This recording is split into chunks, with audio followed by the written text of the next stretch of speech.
और फिर you came to Karachi. Then I came to And Karachi. how hostile was Karachi to you or not? Was it Yeah, welcoming? obviously it's an alien city it was an alien city for me, so it was very difficult for me to just what to do now, because आप सुनते हो कि कराची के हालात भी ठीक नहीं है, so और I ये used, कितने साल पहले की बात है?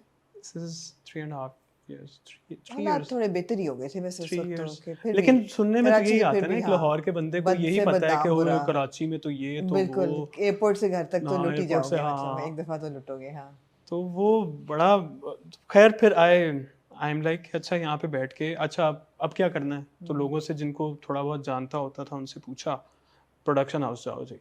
अच्छा प्रोडक्शन हाउस गूगल किए, प्रोडक्शन हाउस चाहे वो बाहर से ही बाहर निकाल दें।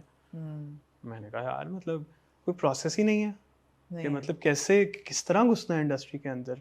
लाइक वो एक है ना कि आप रेस में लगो फिर देखते हैं कि आगे जाता है कि नहीं, बट आपको कोई रेस में ही नहीं लगने देता। हाँ तो मैंने कहा in the meanwhile I can not waste my time, I need to do something like at least work on my craft, क्योंकि नापा का आइडिया इनिशियली नहीं था, बट देन एडमिशंस ओपन हुए तो आई वाज लाइक अच्छा let's just work on my craft until I get something. बिल्कुल। तो नापा ज्वाइन किया और that was an experience of my life time, like I wouldn't imagine. किसने पढ़ाया नापा में?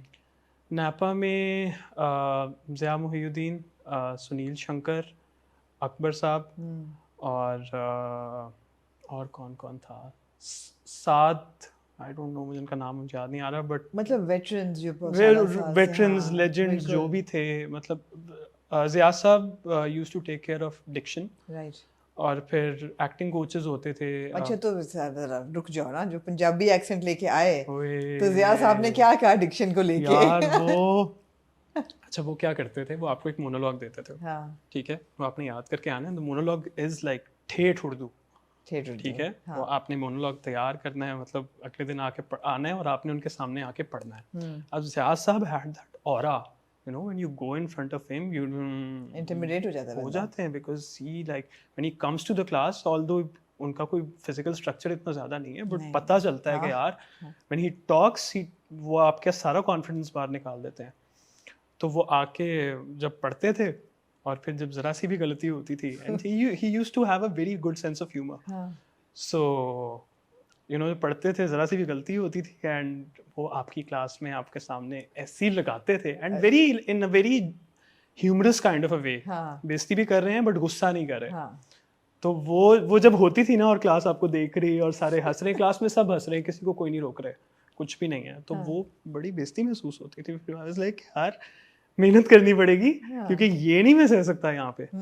सो वो आहिस्ता आहिस्ता आहिस्ता करके वो जो लफ्ज खराब थे वो बेहतर होना शुरू हो गया। याद है मुश्किल सबसे लफ्ज कौन सा था सही करना? इट्स वेरी इंटरेस्टिंग कि यू नो डिक्शन इतनी इंपॉर्टेंट चीज है जो कि अब क्योंकि इंस्टिल होती है ना हमारे अंदर, जो हम लोग सीख के आए हैं पीछे से, बचपन से गलती हम गलती बोलते हैं, गलती। कुछ वर्ड्स हैं जो जैसे इट्स मोहब्बत नहीं है, इट्स मोहब्बत, ठीक है, और बर्फ नहीं है, इट्स बर्फ, और भी बहुत से ऐसे लफ्ज़ थे जो मतलब हम लोग बहुत ख़राब तरीके से बोलते हैं। और इनिशियली जब आप एक्टिंग में जाके वो बोलो आप क्या बोल रहे हैं भाई, ये इस तरह नहीं होता, क्योंकि आदत ही ऐसी है कि उस तरह के एक्सेंट में वही लफ्ज़ को उसी तरह बोलने की। अच्छा अजीब बात है कि हम लोग जब ड्रामा देख रहे होते हैं तो हम जनरली इंग्लिश की मिस प्रोनाउंसिएशन तो पिक कर लेते हैं, फौरन पिक करते हैं ना, फौरन करते हैं कि यार ये लफ्ज गलत किया है, हाँ गोरा एग्जैक्टली, लेकिन जो उर्दू का तलफ़्फ़ुज़ लोगों का गलत होता है वो नहीं हम लोग पिक कर सकते अमूमन। आप ये देखें कि हम लोगों को पहले दिन जाके उन्होंने बोला कि चलें अलिफ बे पे लिख के दिखाएं, यार we had like 30 people in our class, किसी को नहीं पूरी आती है, single one could do it.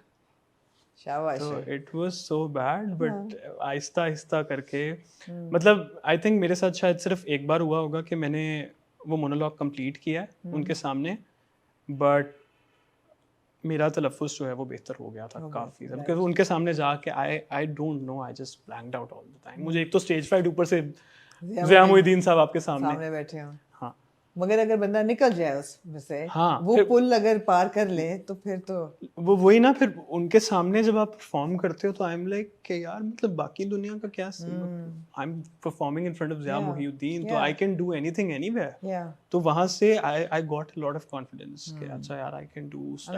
Amazing. फिर अच्छा, डज नापा ओपन डोर्स फिर अपॉर्चुनिटी भी देता है या नहीं, वो फिर भी खुद ही ढूंढनी है? नहीं, आई डोंट थिंक सो। होता है कि प्लेज होते हैं, अगर आप काम कर रहे हो और कोई डायरेक्टर आके कभी देख लेता है या कोई आके देख के आपको नोटिस कर ले, तो that's another ball game, but नहीं, आई डोंट थिंक सो। तो जिंदगी तमाशा तो लाहौर में ही कर लिया था जी। जब वो तो बेचारी फिल्म कब की बनी हुई है और कब की पड़ी हुई है समझ में वो यही तो सोच के आया था कि वो रिलीज उसकी रिलीज डेट को सोच के मैं आया था कि चलो यार लोग मुझे सिनेमा में देखेंगे तो वहीं से मुझे काम मिलना शुरू हो जाएगा। लोगों को कि एक किसी एक के ख्वाब के साथ कितने ख्वाब जुड़े होते हैं, फिर वो बिल्कुल किरची किरची हो जाते हैं। But then you came and then green. तो फिर रंग महल किया पहले? नहीं, इससे पहले मैंने एक प्रोजेक्ट किया था नालायक, जो हम टीवी पे किया था। It was so was a negative character. वो आफ्टर 2 ईयर 2 साल के बाद मुझे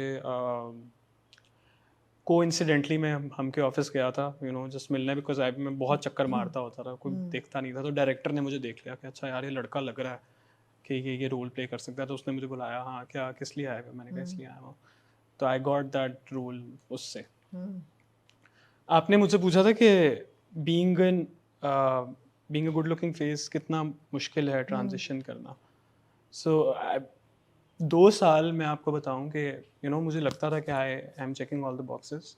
2 साल I was in such severe depression, because नहीं अपॉर्चुनिटीज़ मिलती हैं आपको बिल्कुल भी। even being a good looking guy, if you don't have links, if you don't know where to go and even if you know where to go, I don't think कि आपको opportunities उस तरह मिलती हैं।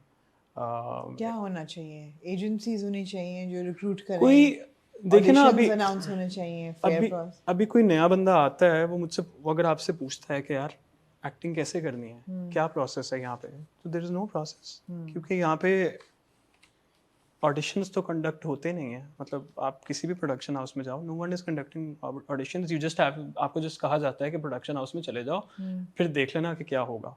अब वो आपको एंटरटेन से मिल लेना बस, आपको एंटरटेन करें, और फिर लोगों के आपको नंबर देते हैं कि अच्छा इनको मैसेज कर दो। अब उन लोगों को 1000 लोगों के मैसेजेस आ रहे होते हैं, वो क्यों रिप्लाई करेंगे? सो आई थिंक सिट्रस शायद वाहिद एजेंसी है जो वो भी कमर्शियल्स को डील करती है, बट एक्टिंग को एज सच कोई डील नहीं करता।